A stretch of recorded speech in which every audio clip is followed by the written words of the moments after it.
Hi, my name is Hannah. Welcome to my YouTube channel. I cannot believe I'm doing this. It's something that I thought of for a while, and I guess I'm just now getting the courage to do it. I want to give you guys a background of why I want to start this channel, what I hope to achieve from it, and also just like 10 things about me so you can get to know me. So basically, as I'll talk a lot more about later, I don't come from a religious family. I became religious in high school and I guess in seminary. When I was becoming religious, I looked to YouTube to find videos about Judaism and see what I could learn. So I watched a lot of documentaries, which was great. Some of them were informative, some of them were weird.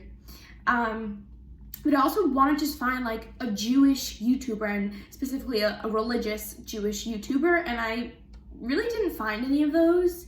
A lot of the videos I found were about tzniut and modesty, and also there were a good bunch of videos about specifically tzniut because other religions interpret modesty differently and don't necessarily have the same rules as Judaism. So I did watch those videos, but I wanted to find something specifically Jewish, and I just really didn't find a lot of that on YouTube.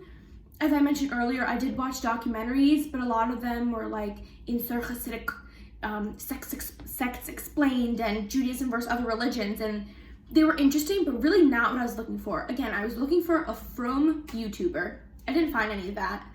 I really wanted someone who also came from a not religious family and was figuring out their place in Judaism. I guess you could say I was looking for Baal Tshuva videos. I would do a lot of Googling of like how I became religious, how I became an observant Jew, and a lot of them were people's stories about how they converted, which were beautiful and really inspiring, and I did watch a lot of those. But again, it's not what I was looking for. I am not a convert, and people who converted come from a different background than me, and really just not what I was looking for. Sorry, I keep changing the angles. I'm trying to figure out the lighting.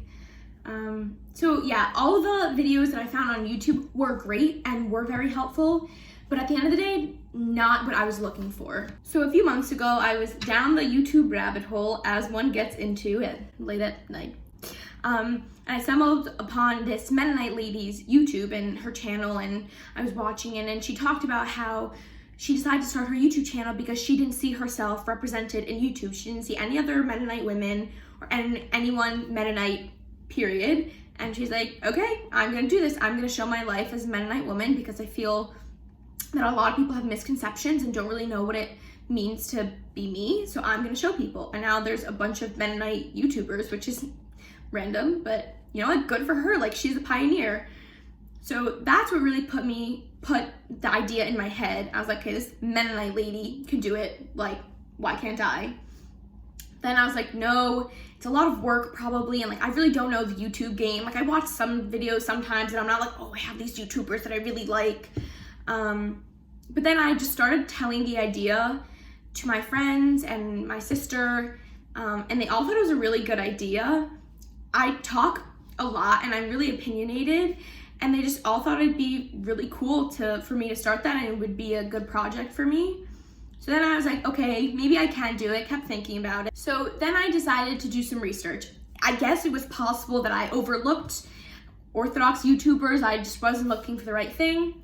So I looked, couldn't find anyone of what I was looking for.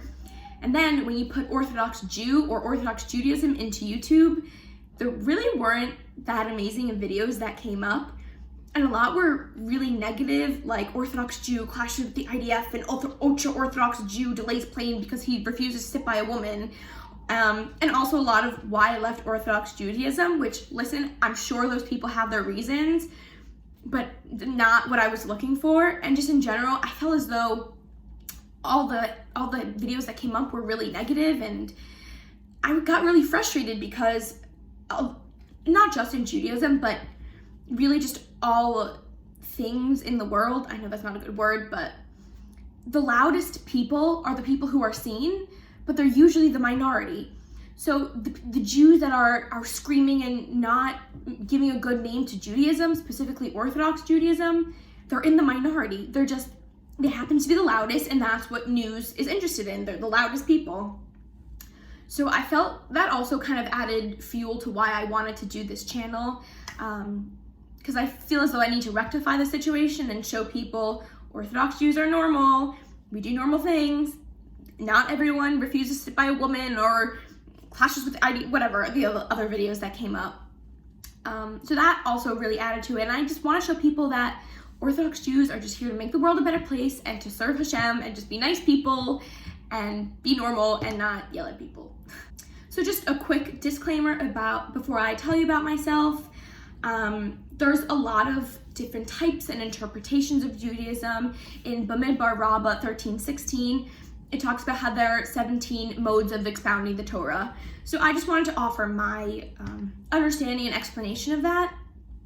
So everyone has a different way of expressing their Judaism, their Jewish identity, which is totally legitimate and valid.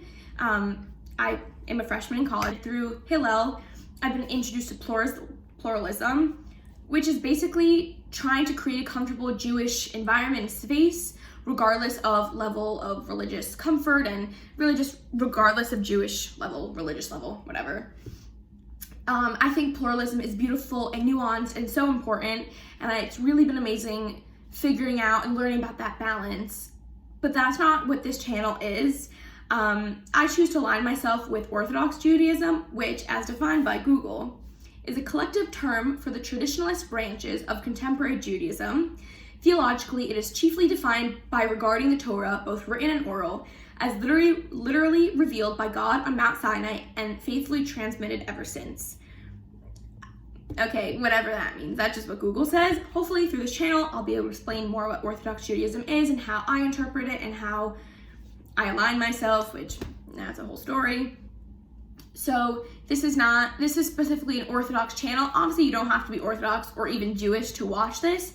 Just saying, this is my interpretation of Judaism, how I choose to follow it. Everyone else's is valid, but this is just what I feel most comfortable with and what I feel is the way I want to lead my life. I hope you'll follow me on my YouTube endeavor. I'm no means a YouTube expert. As I mentioned, I really don't watch, I do watch YouTube, but I don't have these like YouTubers that I follow and wait for their videos. I'm just me. I'm trying to grow with a vision. I'm trying to make the world a better place and educate others. So here we go, 10 facts about me. Number 1, I've always lived in New Jersey. I've moved around within New Jersey. I've lived in 4 towns, but I've always called New Jersey home. I also went to public school my whole life. I'll definitely talk about this a lot in further videos at some point. But what I think is really interesting is people are always shocked to find out that I went to public school. I guess because the way I present myself, and I don't know, people make assumptions, which really grinds my gears. But okay, that's their problem because we all know what people say about assumptions. In the beginning of seminary, it's like really normal for everyone to ask each other, where'd you go to high school? Where are you from? And at first I said public school because the name of my high school is very obvious. It is not a private school or a Jewish school, because it doesn't have Hebrew or academy or whatever. So I just said public school, and then I realized, like, no, that's stupid. They're asking me what high school I went to, so I'm gonna tell them the name of my high school. I'm also really proud of where I went to high school. I moved to my town for the school system. It's a really good high school. It was really rigorous and gave me a really great education, and also gave me a lot of really fantastic opportunities in high school and also outside of high school. So it was a really good place. Not that I'm saying my 4 years of high school were amazing, but I'm really happy I went there. I'm really proud that I went there. So then in college, I go to Binghamton, very, very Jewish school. So again, beginning of the year, people would say, where'd you go to high school? And I always told them the name of my high school. I would stop saying public school. I tell them the name of my high school. And again, assumptions, don't make assumptions. Like, I guess because I wear a skirt and present myself a certain way and whatever, people make assumptions. So someone would say, where'd you go to high school? And I would tell them, and they'd be like, oh. And it was the same reaction and inflection from every person. They were like confused that I went to public school. And I was like, you made an assumption. So yeah, definitely talk about that more, but 13 years of public school, baby. I horseback ride. I started riding when I was 9, and I rode for a few years, and then I moved and things happened. So I stopped, and then I started again when I was 14 and rode competitively in high school on a team. That was a lot of fun. It was a lot of work, but a lot of fun.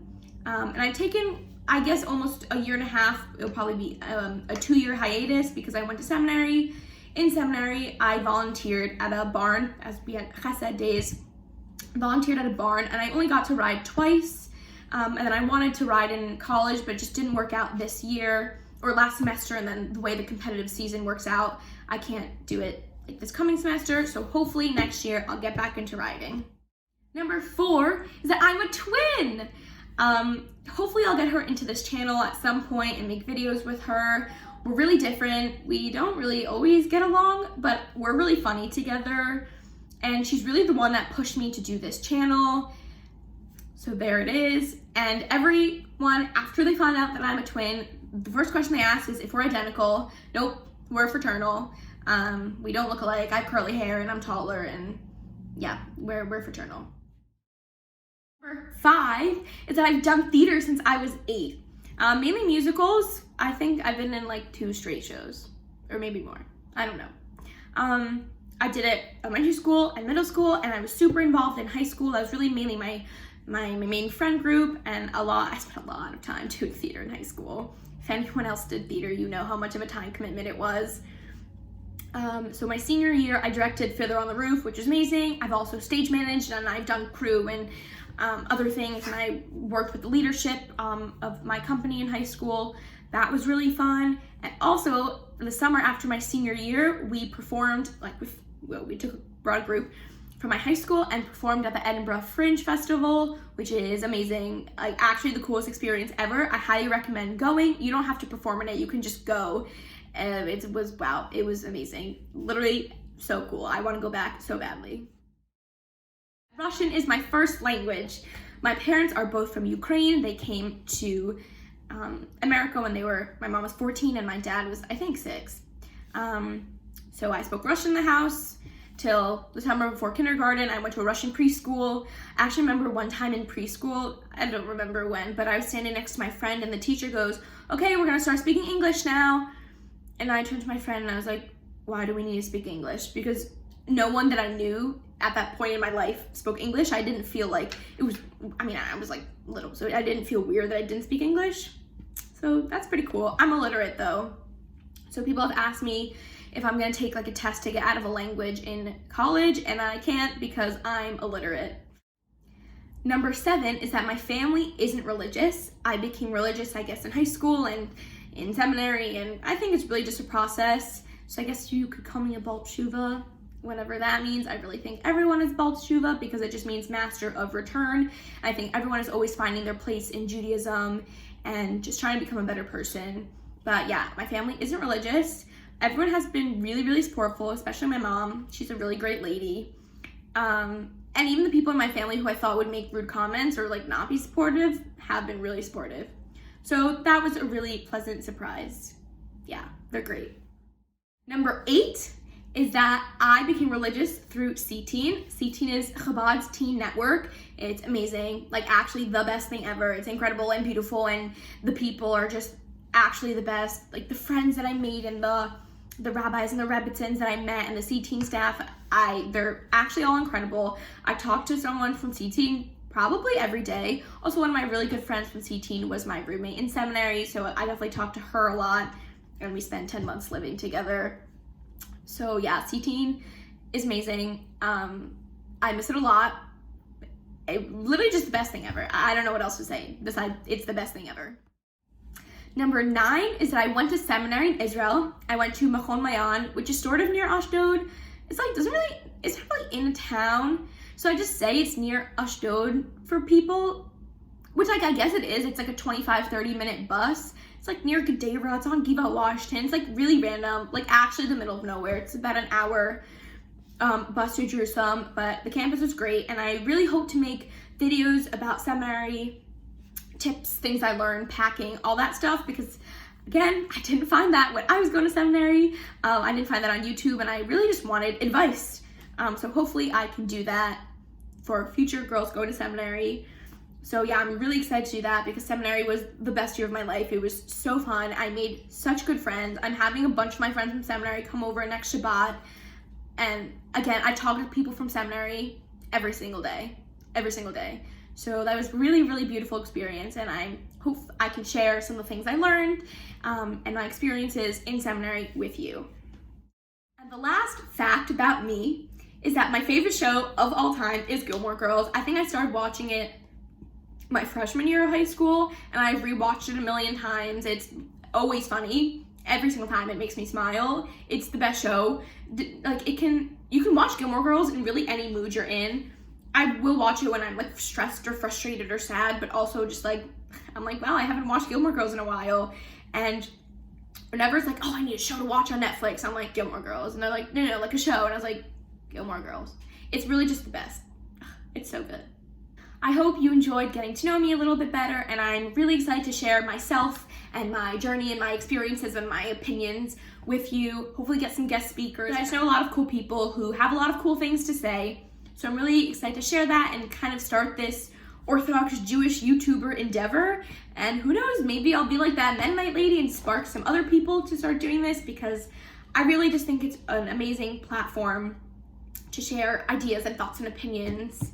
And I'm excited. Today happens to be Friday. I don't know when you're watching this, but since today is Friday, I want to wish you a Shabbat Shalom. And honestly, it's never too early to wish someone a Shabbat Shalom. So, Shabbat Shalom, good Shabbos. Can't wait to do this journey with you.